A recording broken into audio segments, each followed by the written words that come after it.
النهاردة معانا حكاية بيت، حكاية ست بتحب جوزها وجوزها بيحبها، بس الحياة مش دايما سهلة والفلوس مش كل حاجة.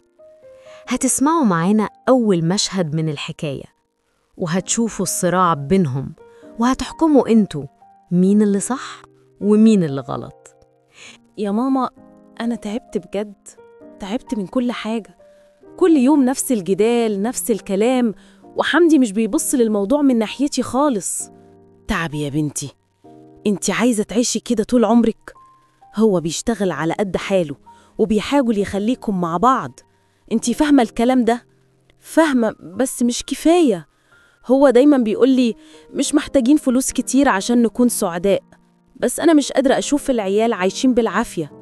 كل مرة بشوف أولاد الناس لابسين أحسن من ولادنا بحس بالقهر.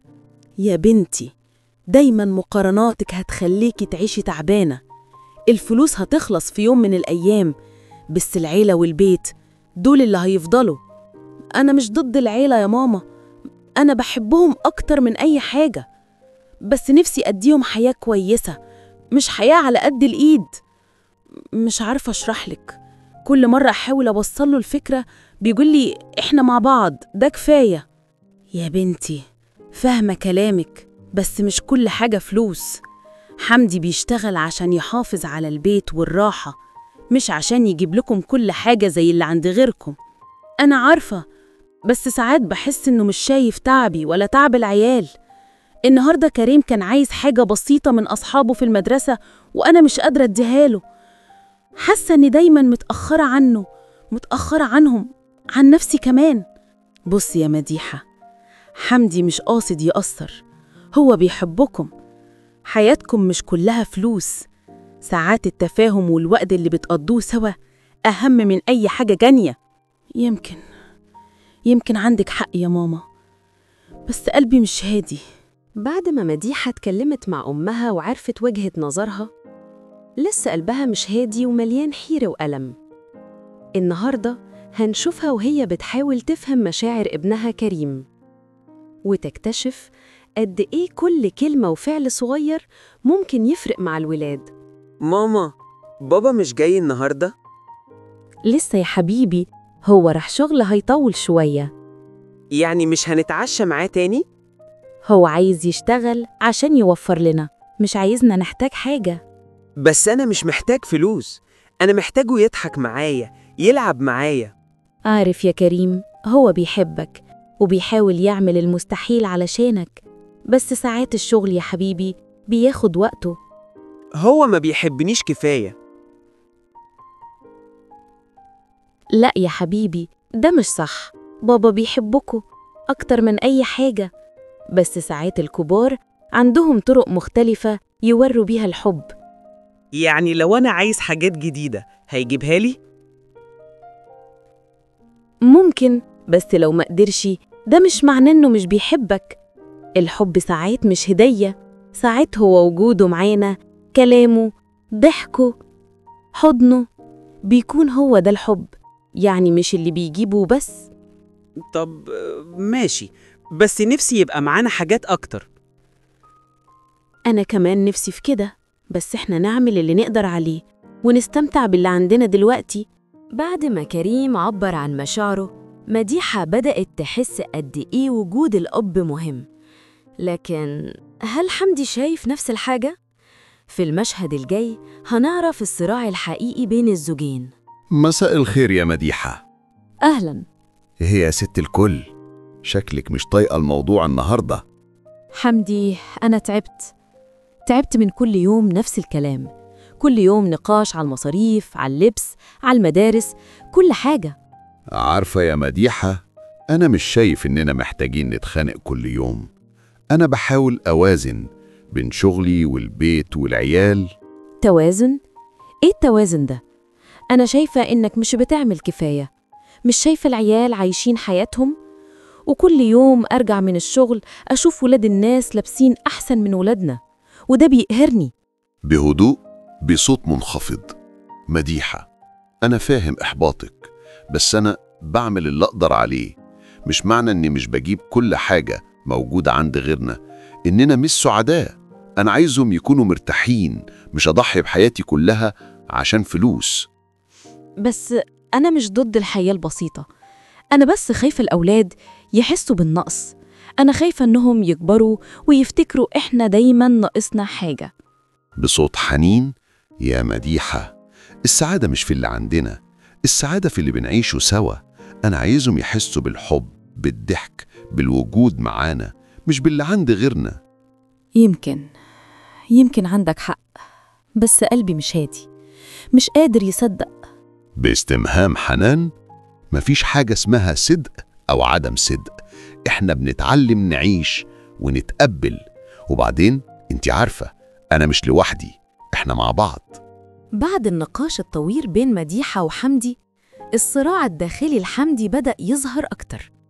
ودلوقتي هنتابعه وهو بيتكلم مع صديقه عن الحياة والفلوس والمسؤوليات. هل حمدي هيقدر يوازن بين قلبه وواجباته؟ يا عم، بصراحة أنا مش فاهمك. أنت عايش على قدك كده ومرتاح البال، والست بتزعل والعيال محتاجين أكتر. عارف، ده اللي مخنقني أنا كمان. أنا بحاول أوازن، بحاول أدي العيال وقتي، أديهم حنان، عايش معاهم. أيوة، بس حرام عليهم. كل الناس بتسعى، بتكد، بتشتغل على المستقبل. أنت واقف في نص الطريق. مش معنى إني ما بجريش ورا الفلوس إني واقف. أنا بحاول أعيش حياتي بالطريقة اللي أقدر عليها. عايز أسيب أثر في ولادي، مش بس أجيب فلوس. أثر؟ الولاد مش هيقدروا الكلام ده، هم هيشوفوا دايما اللي ناقصهم مش اللي موجود. يمكن، بس أنا حاسس إن الحياة قصيرة. مش عايز أضيع عمري وأنا بجري ورا المستقبل واسيبهم يحسوا إني غايب. أنا موجود دلوقتي، وأهو ده أهم حاجة. طب كويس إنك شايفها كده، بس الحياة مش دايما بتسمح. الست هتستغرب، العيال هيتعلموا يقارنوا، وانت هتفضل في نص الطريق. أنا عارف، بس لازم أتحمل النتائج وأعيش ورا صوت قلبي مش ورا صوت الناس. بعد نقاش مديحة وحمدي، بدأ الصراع جوه حمدي بدأ يظهر. دلوقتي هنتابعه مع صديقه ونتعرف على وجهة نظر صاحبه في الموضوع هتكون إيه. أنا حاسة إنك بتبعد عن الحقيقة. ساعات بحس إنك عايش في عالم تاني، عالم كله كلام وحب، بس مفيش واقع. مديحة، أنا موجود معاكم كل يوم، كل لحظة. مش عايز أضيع وقتي وعمري ورا فلوس مش هتحقق السعادة. بس السعادة مش بكلام يا حمدي. السعادة لازم تبان في العيال، في البيت، في اللبس، في المدرسة. مش عايزة أولادنا يكبروا ويحسوا بالنقص. مش كل النقص ظاهري يا مديحة. العلاقات، الحب، الوقت اللي بقضيه معاهم، ده أهم مليون مرة من أي لبس أو لعبة. أنا مش ضد الحياة البسيطة، أنا ضد الشعور إننا مقصرين. كل يوم وأنا بحس بالقهر وبحس إنك ما بتفهمنيش.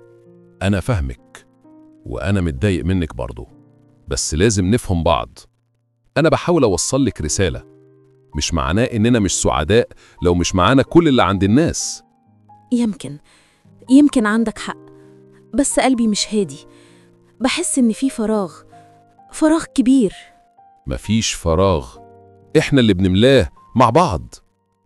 أنا عايزك تفتكري دايماً أنا موجود دلوقتي. بعد الخلاف مع مديحة، حمدي هيتعامل مع ضغوط العيلة، وهنا هنعرف وجهة نظر حماته عفاف. هل هتكون داعمة ولا هتزود الضغط؟ أهلاً يا حمدي، تعالى اقعد شوية. أهلا يا حماتي، شكرا. بصراحة يا ابني، أنا شايفة إنك مقصر. مديحة زهقت والعيال محتاجين حاجات أساسية، وإنت عايش على القناعة والحب والكلام ده. يا حاجة، أنا مش مقصر، أنا بحاول أعيش مع العيال وأديهم وقتي. أنا شايف إن السعادة مش كلها فلوس. مش كلها فلوس يا عم، الدنيا ماشية بالفلوس. لو الست مش شايفة الأولاد لابسين كويس، بياكلوا كويس، بيتعلموا كويس، كل كلامك مش هينفع.